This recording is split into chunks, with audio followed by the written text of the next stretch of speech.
then you get to the point where you're like, okay, I'm ready for a child. And then all that cost you, what it literally cost you as far as like ions and electrons and all of the basics of your body, all the time you spent behind a computer, all of the things that you did to grind and get and do, all of that, you cashed in a certain amount of chips, and now you're ready for a baby, and your body's going, look, sis, I paid at the office, and we're out of money, and now your investments are done. Yeah, no, and then this is available. Exactly, it's a choice among choices, yeah, right? Totally. And actually, the thing that the body might want is the opportunity to go back and be renourished and refueled and reoriented to slow down and done all of the things that would have been congruent and ideal in the early 20s when you're optimally in your flower as a woman, right? And you put that off because that's the program and you're running the program. Good job. And now we're at this point of our life, right? Welcome back to the Village Sessions podcast, Bringing wisdom home. We are going to talk about IVF today. We're going to break this down into several different subtopics with the bigger context of basically where IVF is potentially going in the combination with our humanity and kind of how we got here, and basically just offer a different perspective for you ladies listening or families listening. And the first thing we're going to do before we jump into it is talk about our featured seasonal product, which is the Raw Optics blue light blocking lenses. And we would love to talk about today just a little bit more about blue light. If this is kind of your first taste into, okay, there's different light qualities and spectrums and wavelengths. What about blue light? What is blue light?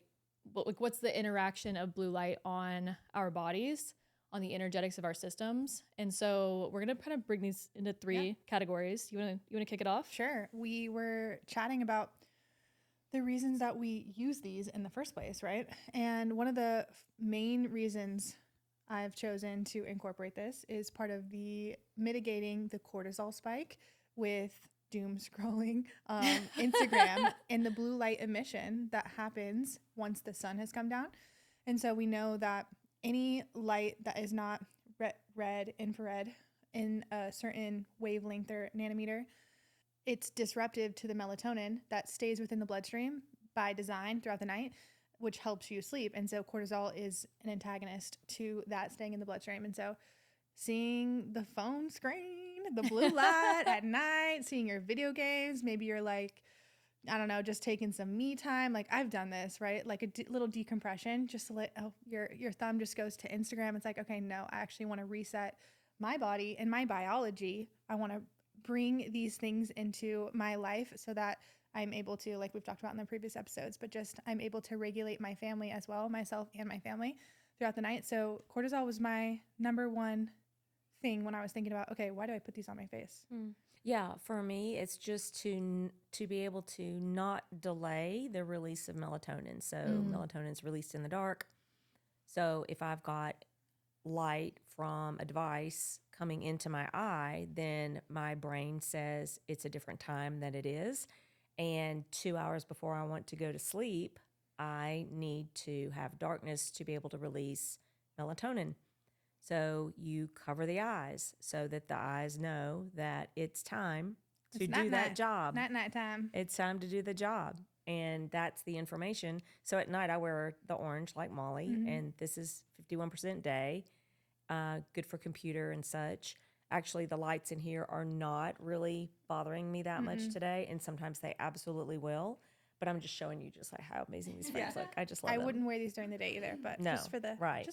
Just for the looks. Yeah, I have my daylight lenses here. How I incorporate this in the evening is sometimes that is when I'm completing tasks, projects, getting a little bit of work done after my kids go to sleep, even if it's just like 30 to 45 minutes. And so having that as a tool, knowing I'm not disrupting my entire biological system that is wanting to take place, is beautiful. Michelle talks about like how women used to get their work done by candle at night. And if we like look back in our ancestry, and so we can just see how these modern pieces have disrupted our ability to kind of settle in. And then with the cortisol piece, which we're going to talk about in the IVF episode in relation to fertility, is stress hormones and your fertile hormones have an inverse relationship with each other. And we know this from a biological or practical example of if the village, if you look back hundreds of years ago, thousands of years ago, if the village was in danger, you're not necessarily going, oh, now is a great time to be conceiving a child. Your body knows when it is an appropriate time to conceive and sustain a pregnancy, not during a famine, not during great times of stress. We don't know the difference. Our psychology does not know the difference between these like crazy strobe light cortisol spikes and times of actual danger. It's like one and the same with how our body processes it. And then leptin is another piece. Yeah. Do you want to talk a little bit about that resistance? Just that leptin and ghrelin are the two hunger satiety hormones that play off of the whole circadian rhythm. So during the day, when we would be up hunting, fasting, feasting, doing all of those things, we would have had main play of those two hormones, making us hungry, making us satiated. But at night, if cortisol's up, then we get the mimic of those. They turn on, which is actually at night the time you want to be fasting. You want to not have food so that your metabolism can run its roller coaster with the decreased insulin, decreased glycogen, all of that, burn through all of the stores and get into ketosis. So top 3 reasons: cortisol, leptin, and then the disruption of melatonin. Yeah. Yep, that's it in a nutshell. We've got a code for you guys. It is Village in all caps, and you can find it in the show notes. These are, once again, the Clyde style. These are my favorite style. These are new. Molly's. These are new. These are the new ones. These are her gangster ones. It's the Starburst. It's the edge. Yeah. 100%. Yeah. Love it. All right, let's get into the IVF conversation. Whether you are here because you are curious, whether you've had an intuitive hit of, something about IVF feels very futuristic, it's interesting, or you've had an experience. Maybe you're a mom who, I know probably like a good 100 or more women have come into my Freely Rooted space after engaging with IVF to either conceive a child or failed IVF, and then were able to conceive a child naturally afterwards. What would be somebody else coming in? Or you're thinking about engaging with IVF in the future, Totally. Just like it's just a curious conversation we're going to be having today to kick things off. Do you want to talk about the history of IVF? Sure, yeah. Well, artificial reproductive technologies have been around in many forms throughout the last, I would say, 50 to 100 years. And more recent, the in vitro fertilization technology came about to essentially help women that had blocked fallopian tubes, was like the whole premise. And 1981, I think, was the first U.S. baby born via IVF. So relatively new, like extremely, like would that put her at like 46 years old, right? 45, 46. Super recent. Super recent in relationship to long-term efficacy, or if we're thinking about like studying or following someone, the studies haven't been done about where we're going to go as humanity. And so that's just kind of like a brief history. And then since probably the early 2000s, mid 2000s, infertility clinics have popped up, all over. And this isn't just something that's happening in the United States, it's happening worldwide, globally. I would be interested in hearing your perspective on what's happened with the introduction or the adoption of all of the ART happening in the fertility, because you started in nursing. Right. And then there was you had mentioned, how many years ago would that have been? Well, 30? it was 89. So, Okay. Okay. Coming up on 40 years. 40 years ago. So there was an introduction at that point of different reproductive technologies, so to call it, things that would maybe stimulate ovulation, help egg production, etc. But at that time, there was not IVF in the spaces that you're working. Not where I was located in the hospital that I was in. I can remember in the labor and delivery rotation, like the OB rotation, hearing, oh, this is a clomid baby or babies, Yep. right? Because that was also the multiple birth thing. Because you would stimulate so many egg follicles Right, created. right. Right. So if there were triplets, it was almost always clomid. The industry is continuing to bring out technology, but there's more technology now. It's called ICSI, where they can just inject one sperm into a single egg. So the chances of the multiples Right. is Diminished. Yeah. diminished that way. Yeah, but at the time we were seeing, sometimes 4, 3, 4, Wow.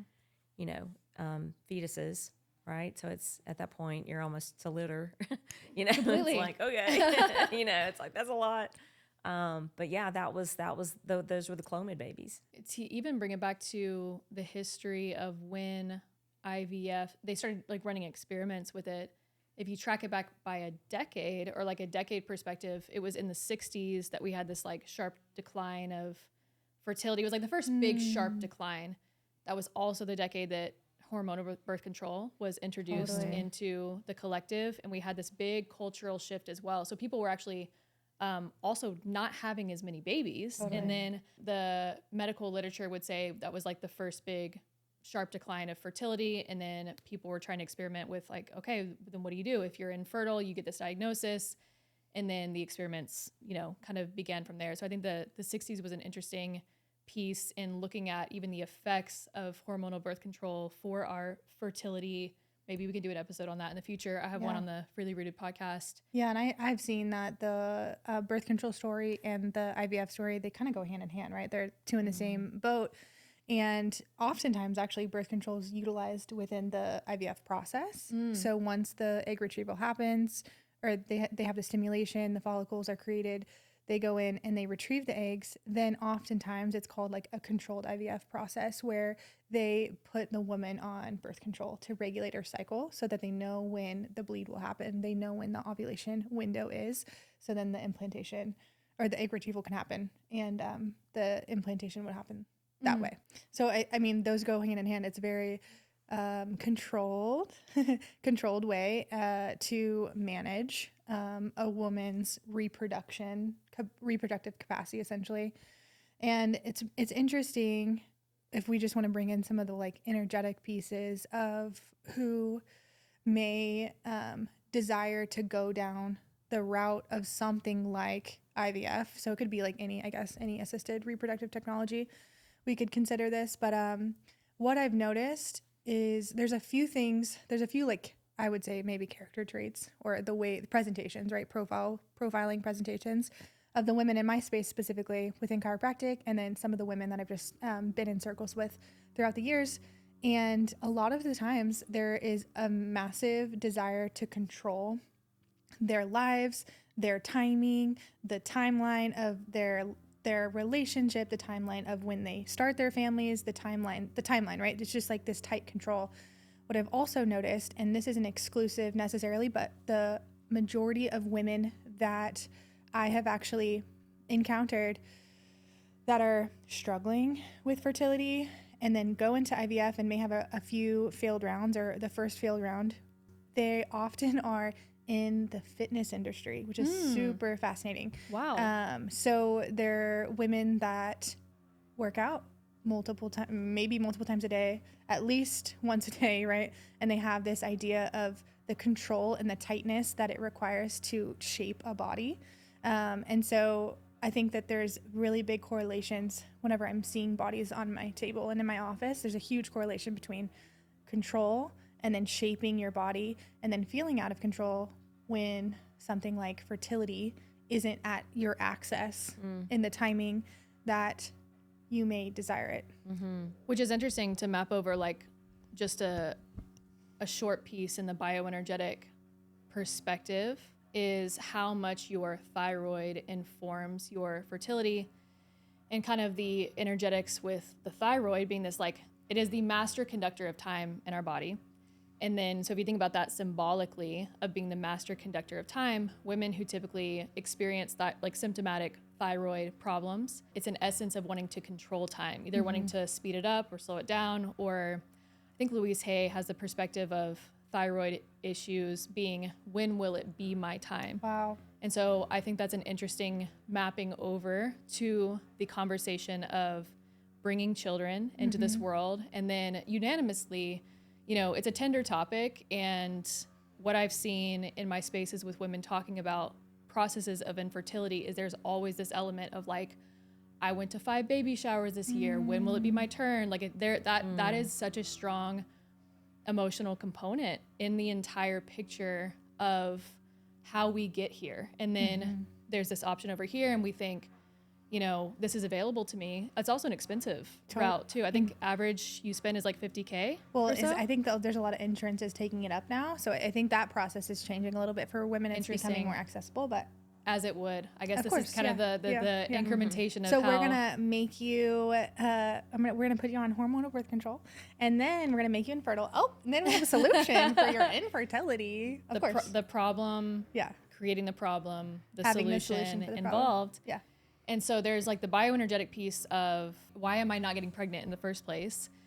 In which case I have questions about the process of overriding the system and maybe even the ethics involved of the relationship to self, of going, okay, if my body is not naturally doing this, then could I just override it and just force a pregnancy within my own system? So I think this really comes down to like value systems, belief systems, and then consciously choosing what you're engaging with in that picture. There's a phrase now that I think is more recent called natural IVF, which I find is so ironic. Those are two not congruent things to play. They contradict each other, right? Yes. So natural would you would see it would be something that your body endogenously creates. In vitro fertilization is actually the in vitro part means in a petri dish, like fertilization is happening in a petri dish. In vivo would be something that happens in the body. In vitro and in vivo, two different things. So there can't necessarily be like a natural in IVF, right? They contradict each other. But I do think it's interesting about the concept when you are bypassing, when you are implanting an egg that has been fertilized within a body that has the override sign on all of the reproductive hormones. It has said no. It has said no for whatever reason, right? For whatever reason. Do you want to talk a little bit about the potential implications for humanity? Well, I guess the question that came up for me was, what is the cost of bypassing humanity, our humanity? And, the other thing, because of who I am in my design, when I go back into the history, I don't necessarily look at the beginning of ART. I look at, okay, in tribal situations, there would have been ways to potentiate fertility or even end pregnancies. We had all of that technology available to us in our tribal systems, right? We know this. And then, the beginning of eugenics actually is when the flip from the tribe to, if you want to call it the corporation, began. That conversation began as population control, population management, when the end of the tribes came about, and there were land grabs with different political entities, right? And so the study, the science, if you will, of eugenics came about, and then that ushered in things like clinical abortion, and then also birth control, and then you mentioned the 60s, and I think about the 60s. The other thing that was happening in the 60s was Vietnam, right? And so in order for a man to change his draft status, he had to be in a university, married, and have a child. So in the 60s, there was also this piece that was very related to the war, but we also had the feminist movement as well. So culturally, there's a spread of events that go back from the tribal era to, what we call the modern civilized era, if you will. It almost paints the perfect picture for industry or the companies to come in and be like, here's the solution. Well, the monetization of human health, if you want to call it that, or human management, it actually is what it is. So, yeah, the cost of bypassing our humanity, I really love the work that Mark Gaffney is doing right now around our human experience and meaning making. And one of the things that he said recently that just I totally 100% agree with is that as far as like extinction goes, we are losing humanity. It's twofold. The second object is we are losing our humanity. So not only are we losing humans, we're losing what it means to be human and how we are human, the ways in which we are human. So the way we connect, the way we reproduce, the way we live and breathe and eat, and all of those things are changing so rapidly that there's really almost no way to do evolutionary adaptation with that. The changes way far outpace our ability to make sense, make meaning, to understand. If there's no bigger picture yet because the changes are happening so rapidly, right? So we have things now today where we're like egg crises or egg shortages, and we're like, 75 years ago, this wouldn't even been a thing. Totally. Right? And so this rapidity with which we are being required to adapt and change our thinking, our outlook, our, all of the coping mechanisms that we have, that's just in our minds. Our bodies, on the other hand, are in a state too. Because I think about people I know, and women, they did the program. They got good grades in school. They went to college. Maybe they went and got, this ace job. Then they went and got their master's.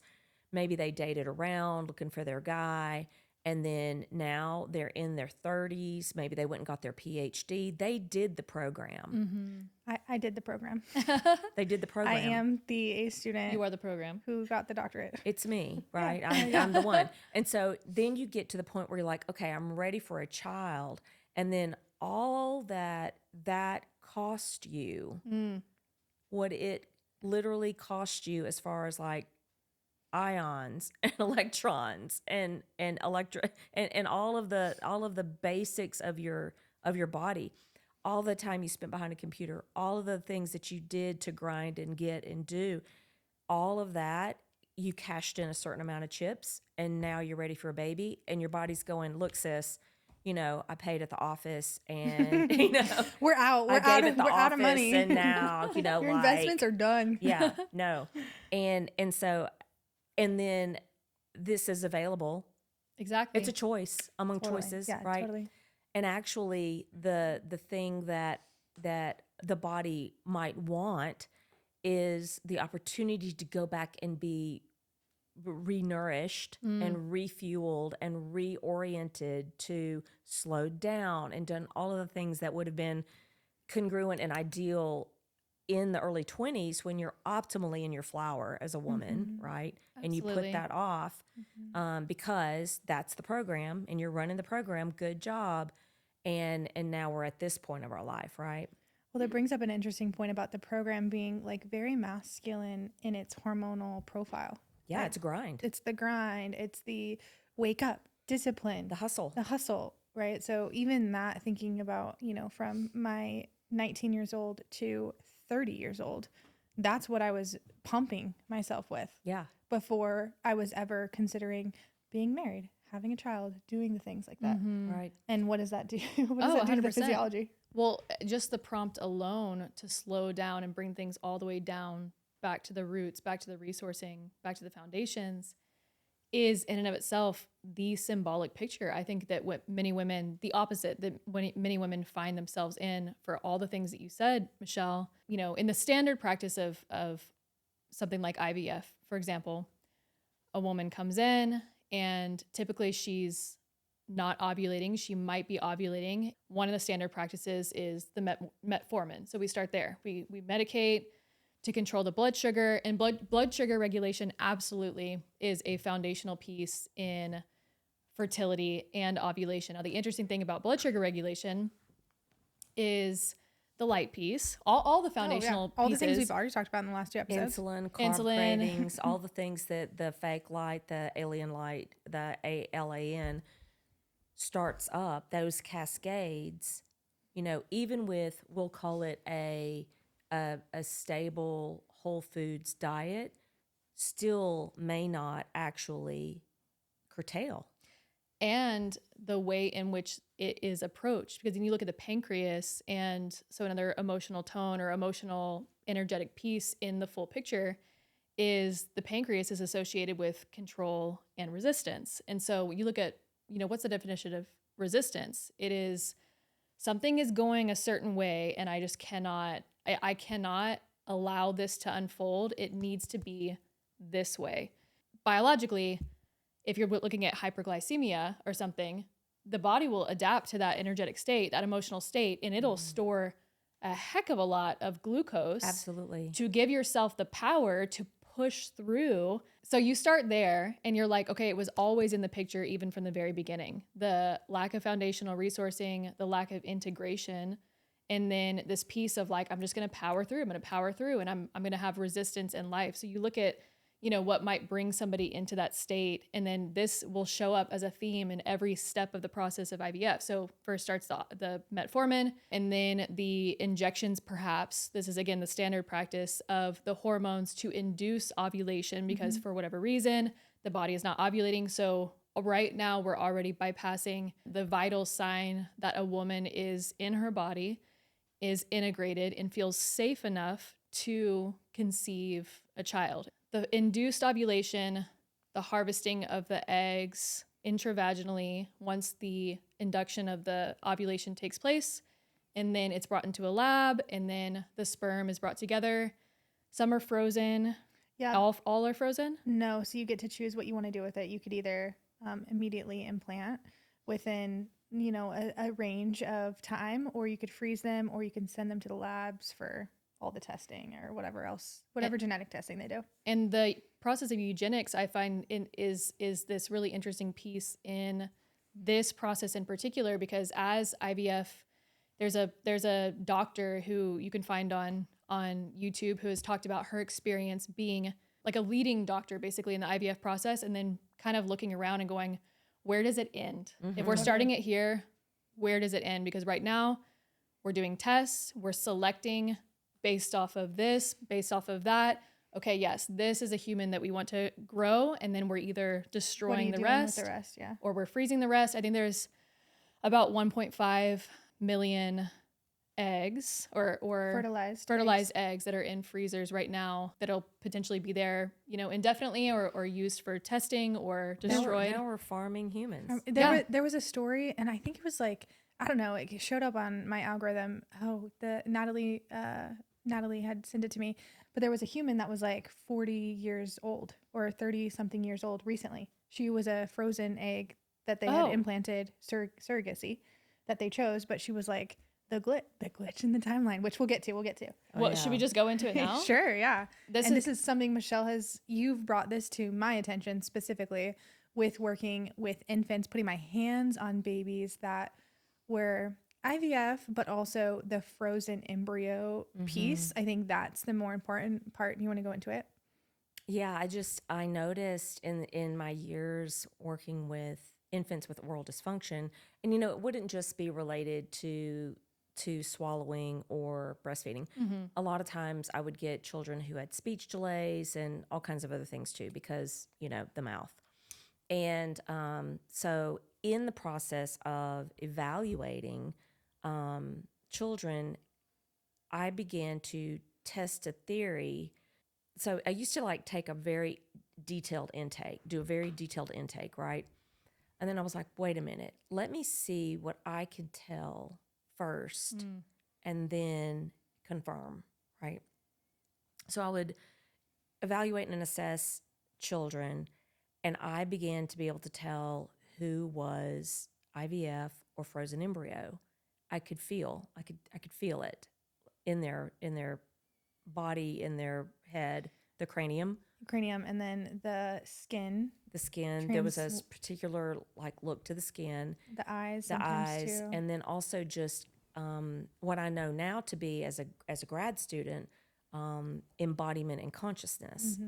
So there's a connection there with the soul and the, as I call it, the meat suit, the actual human, flesh and blood, that I could tell, and it had this glitchiness to it almost. It wasn't smooth. It wasn't like fully embodied and embedded and everything working together really fluidly.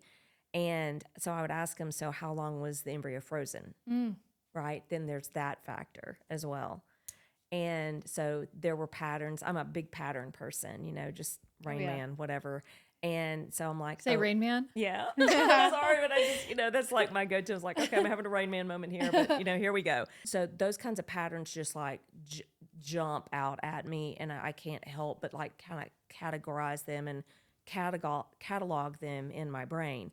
And so with IVF and frozen embryo children, I also noticed just like the ways that they would heal following procedure, how long it actually took them to get to the point where they would benefit from a procedure, just tracking speech delays. And so it really became like, it reminded me of The Wrinkle in Time, the book The Wrinkle in Time. Yes. And then also I'm like, but this is like the glitch in the grid. It was literally like a glitch in the grid.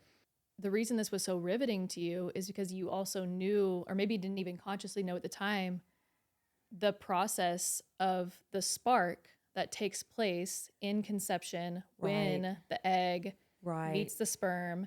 Do you want to talk about that process? I remember in I think was it 2019 when that came out, and when that came out in the literature, I was riveted. I was like, oh my God, we are a black hole. Wow. We are literally a black hole. And then I also went to other models like, oh, this is low energy nuclear reactor type stuff, Whoa. Rabbit holes. I know. I'm just, this is my Jumping life. in. This is my whole life, right? This is like everything over here. Write is that like down. Write that down, physics, guys. Metaphysics, quantum mechanics, and so I was like, oh, okay, I have so many questions now, like maximizing this and all of that. And because I was trained in functional medicine before functional medicine was functional medicine, the man who taught me worked off of optimal ranges of lab work, not reference ranges, right? And so that took me all back to that work from 30-something years ago. And I began to question everything related to hemoglobin A1C ranges and normal glucose ranges, and why people were symptomatic, hypoglycemic, very high in the below 100. So people would get symptomatic, at too high a level of blood glucose, right? And I was one of those people. So I was very curious about that. And then all the symptomatology I had as a child, but yet I was very fertile. And yet at some point that just stopped. And then the miscarriages started. Wow. Right? After we moved. Wow. So all of that together to say, I know that's a lot of like whiteboard information there. And the point is that all of this is very individual. And we are not unique in the way that the body works. Totally. This is the anatomy and physiology, and it works a certain way. It has a design. It has a design for women who are at this point in their life. The biological clock is ticking, right? They want a child, and they feel like their only option is to go to IVF. But actually, there's so many other things that they could actually do to recover all of these things they put on the table to go do the program. And also the fact that their bodies may have never had access to the kind of power that it takes to reproduce. Completely. Right? This goes back to the question of what does it cost? Yes. What kind of expense do you want to expend, essentially? Yeah. So do you want to go this way or this way? So is IVF now just the assumed opportunity cost for going after your life in that way? That's another question. I feel like it's costing us our humanity. Because even just the picture of what it would require to bring fertility back, which is, it goes hand in hand with vitality, fertility, vitality in a woman. what that would require is everything about what makes you human. I will say, to tracking in my chiropractic office in the last 5 years, the women that have undergone IVF and are pregnant at my table, there is a quality, and I always go back to the mitochondrial piece. There's a quality of lower energy. Yeah. The tone in the system, there's more fragility. Yes. I don't know how else to explain that, but like the blood flow is not quite the same. The tissue supplements has a different quality. It gives Ehlers-Danlos to me. Yeah, Like I can see that connective too. tissue type 4. Yeah, I can see that too. So there are patterns even in the females that are carrying babies that were, fertilized via IVF. Well, and what's interesting to me, so speaking of patterns and then noticing how things come together, and something that I've noticed unanimously, if a woman is choosing to engage with IVF, is the contradictory feeling. And so I almost wonder if this is a part of just kind of that feeling of engaging with something that they're like, I know, and this is the language that I see all the time. I know that this is terrible for me. Like very strong language.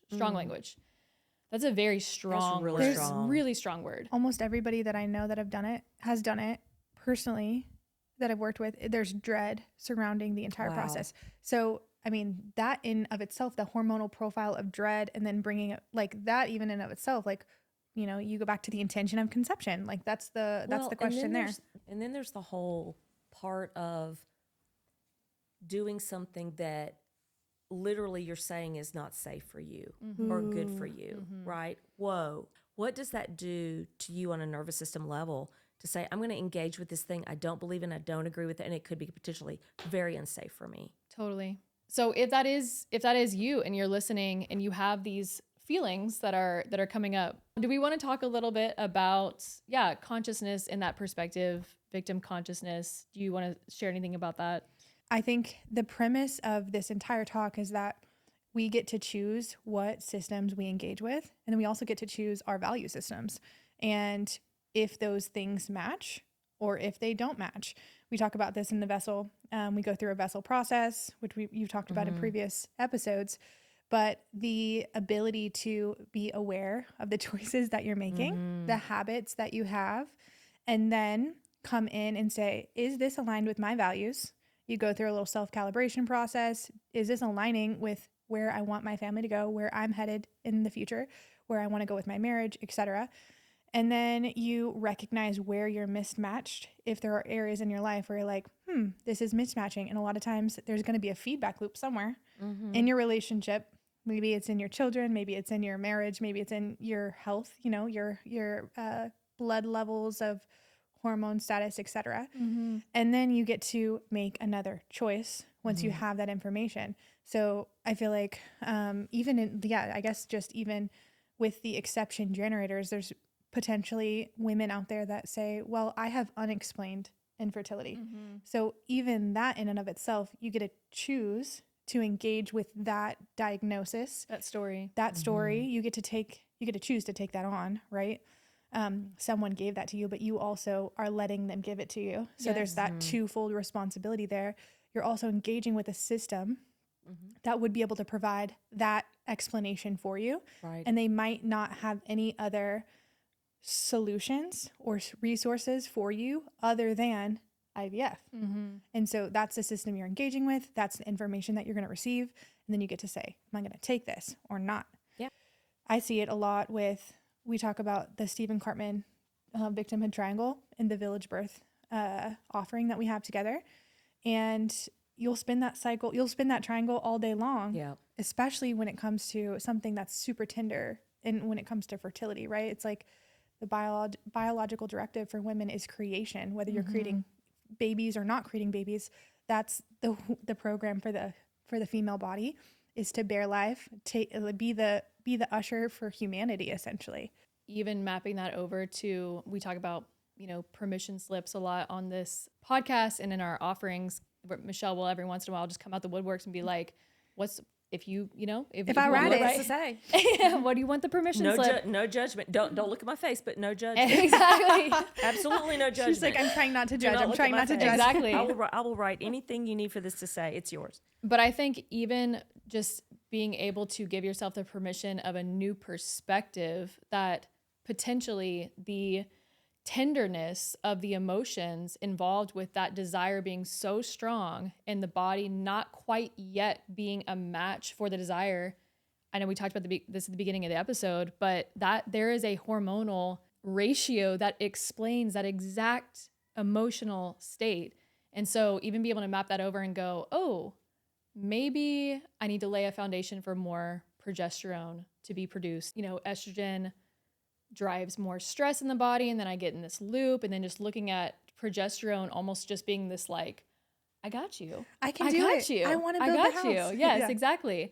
Yeah, even being able to see that as a new perspective, I feel like is a permission slip in and of itself to slow down, because there is a whole reason that you got there in the first place. It's not, another thing to blame or another thing that's outside of yourself. It's the same conversation as last episode and our tongue tie episodes, where Michelle's like, it's the energetic system that creates the body presentation. Morphology. And it's a series of choices in the family for a child or an adult. It's your whole life up until that point. And the body is regenerative. It is absolutely regenerative. And you can always map out an outcome and a future for yourself that is a match for the belief system that my body can regenerate. Just the permission to slow down, just the permission to go, okay, if my body is saying no right now, there seems to be this option over here of an override for that, easy. There are long-term implications of that. And you get to make a choice with what you engage with there. There's a choice with the imprinting, the hormonal imprinting of that child. There is a choice with slowing down and going, if my body's saying no, perhaps I should say no too. There's no shoulds though. It's all a series of choices. And this is another thing that has come up for me in the more recent months, being in a practice where, in chiropractic practice, where there's so many women all the time getting pregnant, all of the time. So there's a very, very much fertile. A lot of friends right now are pregnant. They've had babies recently, etc. And a lot of people are asking my husband and I, like, are you ready? Are you ready? And we're like, yes, we're ready. And we know that I can be around this environment. The more I see that this is what I'm surrounding myself, I know that this is going to happen in the right timing. And I think there's a difference between, you were mentioning the story earlier of women going to like all these baby showers and that feeling of when is my time? That is even a hormonal picture of where you are, right? So if you're settled and you're in trust and you're in, alignment with what you know to be true about the greater, right? God, yourself, and the land. If you're in alignment with that, the hormone profile is going to be completely different than someone that says, God, so-and-so told me they were pregnant today, or so-and-so gets doing this, or they just had a baby. Why are they having another one? Or whatever that like whole internal story is. I mean, unfortunately, I've had women in my practice even, which it does ache your heart in such a way that it's like, there are people that are struggling with infertility. And then there's like 3 moms in a row that are pregnant on the table right beside them. And internally, like I know the deeper truth of their desire. And I also know that they get to choose. They get to engage with this in the way that they do. And the picture that they're choosing may not be congruent match for being fertile, right, and having a baby. So things to think about as far as like taking responsibility in the victimhood. And it kind of goes back to your child is your mirror, or children are our mirrors episode.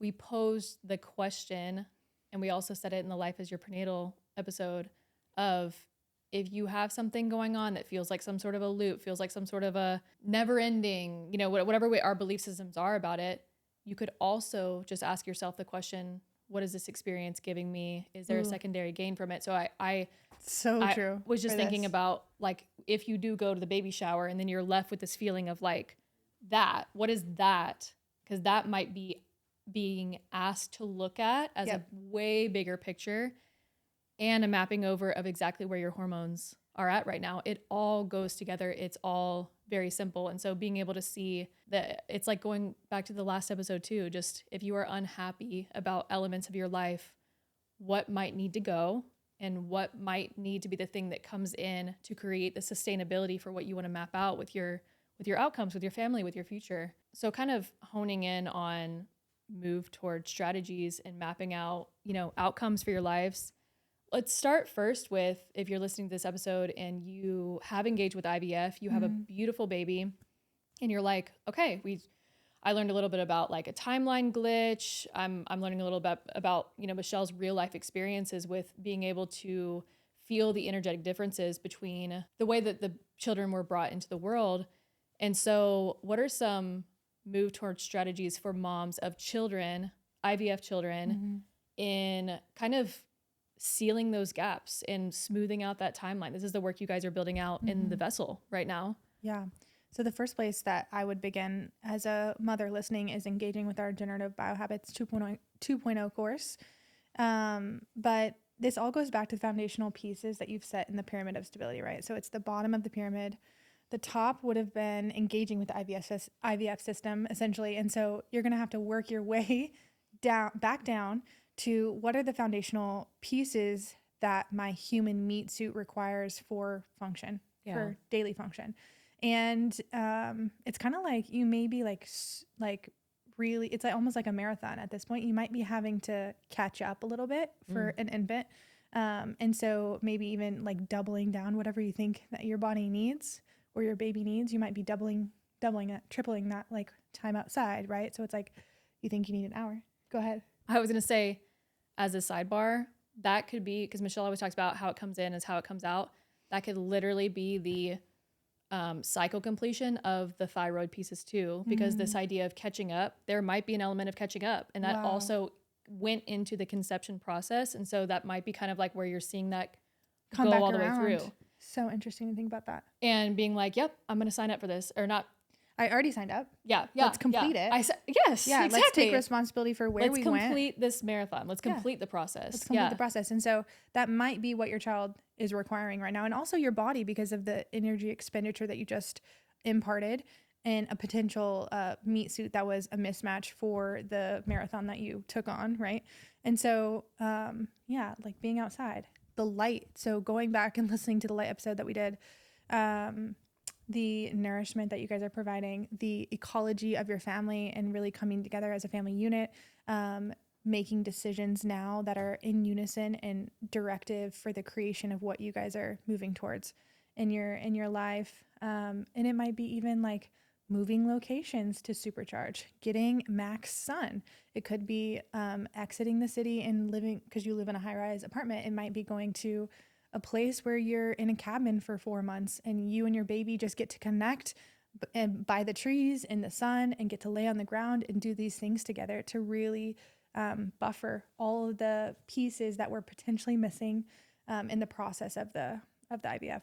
Yeah, I think deepening all of the things that we talk about in Generative Biohabits 2.0 and the pyramid of stability on the lower level, the foundational level of the pyramid, to the extent that it drives a change. And that's a big difference, because a lot of people say, well, I went down the list, and I'm like, come on, what did you do? And then to what degree did you do it? And did you make a change enough to elicit a response that got you in the zone of something that you were seeking? Because that is completely possible with the human. Totally. I mean, that's what we do. So when we engage with this, it's the concept of going two directions at one time.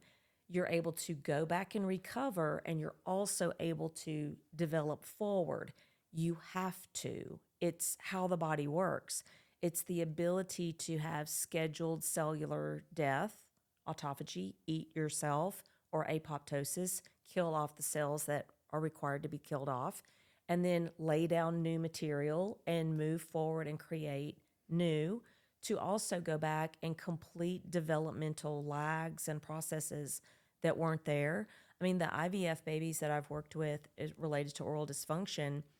Almost always, if it's a frenulum issue, almost always posterior. It's always in the floor of the mouth. And so what that means to me, I always say that if it's the frenulum that's very forward, that's a result of lack of apoptosis.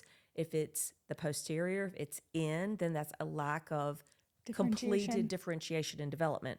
So that tells me that somewhere in both cases, the energy system said, look, the cake's not quite done, but we've got other work to do, and we've got to go ahead and make our debut. We'll have to deal with this later. And that comes into the question of managed and medicalized birth. The higher rate of that comes in the IVF scenario. So you're Right. saying like early C-section, preemie, Interventions. intervention, etc. Right. Absolutely. Yeah. So that's the whole story. Yeah. And so the body is, these processes are designed to be stoked if we know how. So just like with the hormone piece, you know, you were talking about the fertility hormones. All of those are driven by leptin and circadian rhythms. So you take the step even further backwards of Totally. blue light Yeah. blockers. And then also getting up with the sun, getting your body moving. People don't move their bodies anymore. Totally. No. Well, part of the IVF process actually is a ceasing in movement with. Come on. I know. I did I not know that. Yeah, they can't exercise nothing that will torsion the uterus. Wow. for the So whole interesting. I know, it's part of it. So you're really taking away so many of the basic human foundational pieces. It's only for a short period of time. Most clinics recommend like this 2-week period where they can't, all they can do is walk. Well, it's interesting because that's what I've seen unanimously in the experience of those who are beginning an IVF process is they're like, how am I going to recover how I feel right now in the hormonal injections, in the whole process of preparing for conception, which is so interesting to start out in this energetic, depletion and deficit. You take out movement, you take out the ability to feel vital. So to bring this full circle, that's where, once again, we just come back to what you would create as a move towards strategy. And this is what Michelle was talking about. It's forward and backwards at the same time. It's everything you would have created for your body to be able to experience the fertile experience and vitality beforehand. And so you're both are going together. And so maybe we'll just wrap up with some just foundational pieces of fertility. Blood sugar balance obviously is going to be a big piece of that. The light, we talked about the light. Being nourished and fed, it sounds over simple, but it's just not. It's an element of caring for your body in that way. Animal foods, saturated fats, cholesterol, all the things that we talked about in the skin and aging episode 2, because these are going to be your building blocks for these youth-associated hormones, these fertile hormones. What are some other ones that come to Being your in mind? village. I was just thinking about, being around other women that are doing the things that you desire, right? So Totally. seeing to believe, Totally. being in that state, the progesterone that's associated when women gather. So bringing back some ancestral pieces, even in terms of the way that you're living. And that would require you to slow down. That would require you to slow down. It would require you to slow down and look around to see who's Totally. around you and deciding helpers. who you want to be, how you want to engage with community. And then too, part of that is really getting in alignment with what you're trying to create in your life. And so this could be a great opportunity. Infertility, et cetera, could be a great opportunity for you and your husband or you and your partner to look towards each other and say, where are we going? Totally. Who do we need to bring around us? Totally. Where do we need to place ourselves to receive the outcome that we're desiring? And what do we need to take responsibility for? Because I think too, infertility, there might be some exception generators that come up and say, hey, well, what if my husband is the reason that there's infertility? And I really think it's like all in the same. It's all in the same. Yeah. Like you're creating together, right? So the That's blaming. who you chose. You chose. Yeah.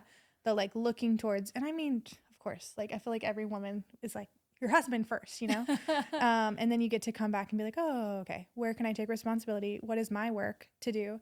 And so really turning towards each other, and then all the things that you just described, even with a man, the nourishment, the blood sugar regulation, the village support that he requires, the resourcing from the foundational elements that men require as well to build testosterone, to build everything that's required for for the sperm to have the things that the motility, all the things. I was about to say sterility, but we don't want them to be sterile. I just went to, whenever I'm doing Trim with Men, I tell the guys, 4 balls in the sun. Yep. These 2 and these Okay, 2. honey. Yeah. Get to We went it. there. We went there. Yeah. And then the Sam just has like, my husband has such a good day when he's like got all 4 balls in the sun. Like it is charging. I look at it as a just a human birthright, you know, that's been like slowly deteriorated. We and put our clothes on. yeah, it's Gosh. like, you know, let's just bring nudity back. You know, it's like, I don't know. I got, you know, it's just how I feel about it, but okay. yeah, like my daughter, first 3 years of her life, basically, she was naked all the time, didn't want any clothes on. And you get to literally watch how people feel about that. Still, she's kind of like, if something happens at the beach, she's like, I'm done with this swimsuit. And I'm like, yes. Yeah, so that's like, what's interesting. I told Molly, if she's ever upset, the first thing she does is takes off all her clothes and gets in the sun. And I'm like, that's interesting. Intuitive That's little a master girly. class. Emotional stability and resourcing go hand in hand. And then the other thing I was going to say is, you know, bringing it full circle back to the control and the resistance piece. And I mean, there's several people who have written about emotional conflicts of symptoms and dis-ease. And unanimously, each of them would say that infertility would be some aspect, whether it's conscious or unconscious, of basically like, I have to have this. And then once again, being able to map over that is a hormonal expression as well. And then the final thing I was going to say when you talked about alignment is alignment with your spouse who you want to create in union a child with. And I think that can be part of the bypassing too, is like, our marriage is like not that great right now, but I want a child. I'm on a timeline. Totally. And so, and then the amount of pressure, stress, etc., that the IVF process would bring into an already kind of like fragile system. Fragile system. And that's why, I mean, you guys have heard hundreds, if not thousands of these stories by now, where as soon as the aspect of the holding tightly, and I don't mean letting go of the desire. What I mean is being able to have the capacity to sustain that desire. But you hear the stories all the time of like, okay, when I just lived my life, which goes back to your life is your prenatal episode, your life as your prenatal episode. We talked about this the entire episode, is what would it be like to just live your life in alignment with yourself? And then fertility is a part of that picture. Pregnancy is a part of that picture. And so you hear all the stories of like, as soon as the women. There's also stories of in Hawaii specifically, as soon as we just like took a vacation for 2 weeks in Hawaii, we got pregnant. I feel like that so many that's times. such a common story, especially in Maui. So it's like, oh, as soon as I like decompressed, de-stressed, resourced my body, looked at my partner, had a good time. 100%. Remembered all the reasons that you guys want to create a life together instead of scheduling when the conception time is going to be. Right. And I mean, immediately, we talk about this in the bioenergetics health space all the time. And I know I've already said it in the beginning of the episode, but stress hormones and sex hormones have a complete inverse relationship with each other. Yeah. And just that perspective alone, because you can tell yourself all day, I'm not stressed about getting pregnant, but then there's still this aspect of like, when's it my time? When's it my turn? And it's coming out in leaky ways. It's coming out in your language when you go to the baby shower and then you're down and you're depressed about something. That's where it's going to show up. It might not be in your conscious thought, but it's going to show up somewhere in your life if that's a part of your system. You know, back to the metabolism piece, I've worked with so many women who around the conception piece, and maybe there's miscarriages going on. The other piece of that is women with low leptin who are not eating, that are underweight, Totally. that are not feeding themselves. And that is so essential. And then on the other hand, women that maybe they're able to store quite well would benefit from using up some of that storage to be able to bring themselves into this, in the black hole zone, where they're actually spending enough energy and ATP there to be optimal. And you know, it's the Luke Skywalker Death Star moment. It's like, Totally. we're Right threading the in the needle Death Star. here, you Totally. know? If you know body literacy, if you know the biomarkers of being fully online as a human and experiencing vitality, and you're only checking 2 of, 10 to 15 of those, not that life is about a checklist, but there's certain principles. It's like what you were saying earlier. We cannot override what makes us human. We cannot override our biology. And so, yeah, a lot of women who might want to conceive, but they're waking up all throughout the night, uncontrollable thirst or hunger, hair loss, brittle nails and skin. These are some of the biomarkers for metabolism being your cellular function, therefore informing your fertility. And so, yeah, just the idea alone of even connecting like, oh, like I didn't realize that waking up 5 times a night to use the bathroom at 25 years old was not okay. might not be ideal and might be a window into, you know, some of these foundational pieces that are missing. But we don't have these conversations in the IVF clinic. It's like, No. oh, you haven't been able to get pregnant? Let's just like, yeah. Let's see what's happening. Well, Let's it's, look at your it's the whole levels. thing of the problem and solution. Totally. You're diagnosed with a problem, and we have the solution, and it never involves education. Totally. And the education happens in a different place. Totally. And where you can take radical responsibility is Right. knowing which store you're shopping in. You're empowered. You're That- given the tools. You know, yeah. Which then comes back to knowing who you are and what your belief systems are, what your values are, and then creating the clear outcomes for your life from there. So I hope this was inspiring for you guys to have a different kind of perspective on fertility or the IVF process or the children who are born via the IVF process. And yeah, code for you guys in the show notes. Block your blue light. block your blue No. light.